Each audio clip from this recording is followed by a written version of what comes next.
One of the most awful feelings is the feeling of being used by another person or by other people.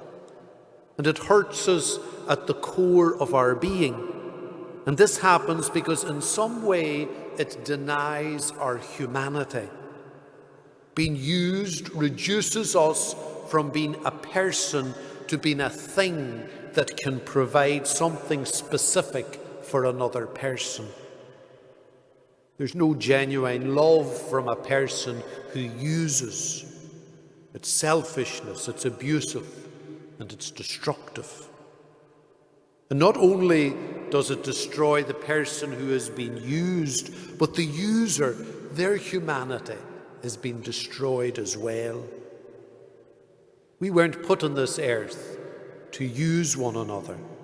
We were put on this earth to enable one another to flourish and to grow, to celebrate one another. And using people goes against all of this, and it's an ugly reality.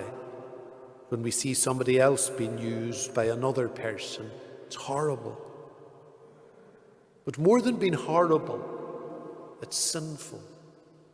At best, it is the sin of presumption. We just presume the other person is there to do what we want them to do. At worst, it's the sin of abuse, when we use the other person for our own benefit and with no thought whatsoever for them.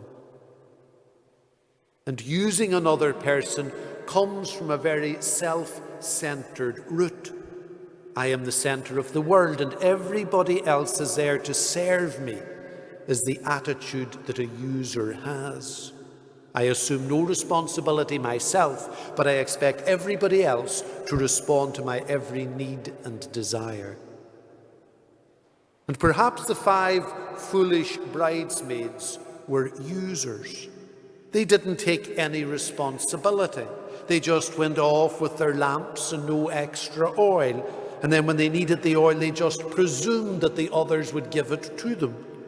When that didn't happen, I have no doubt that what they said about the 5 sensible bridesmaids was awful. They probably called them all sorts of names behind their backs and accused them of being selfish, of not sharing. They probably deemed it unfair and unjust that they didn't share their oil. And then when they came back, something remarkable happened. It wasn't that they didn't get into the wedding hall. It was what the bridegroom said. He didn't say, "You're not getting in because you're late." He said, "I do not know you." The bridegroom did not know the 5 foolish bridesmaids. God does not know those who use other people, those who use him. And it's not that he punishes them by keeping them out of the kingdom, it's that he doesn't know them. He doesn't recognize them because he never created a user. God doesn't know them because what they are doing is foreign to his creation. He creates people to love and to give and to enable. But they only want to use him. They don't focus on him, they focus on themselves. And this begs the question, does God know you? Does God know me? Or do we simply use him for what we think he can provide? Are we guilty of the sin of presumption in relation to God? We presume he will do whatever we need him to do, and we expect him to do it. We get annoyed if he doesn't. Something bad happens. Do we reject God and blame God? Do we think that Calvary shouldn't be part of our lives? Do we presume that God will parachute us to the resurrection no matter what situation we find ourselves in? Do we commit the sin of presumption against God? Or do we abuse God, never giving a moment's thought to how he feels and just expecting him to do what's beneficial for us? And then we dump him when we don't need him. You see, if we don't stay awake and be present to God and praise Him and love Him, how do we expect Him to know us and recognize us when He comes? We have made no effort to be ready, to focus on Him. And it's vital that we acknowledge the feelings of God.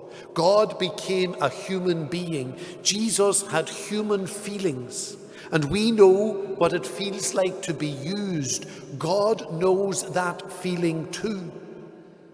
If we are sensible, we don't use God. We prepare for His coming, and when He comes, not only will He know us, He will throw the doors open for us, and He will celebrate our presence with Him. To use another person is an ugly reality. Let us commit never to use another person, and especially never to use God.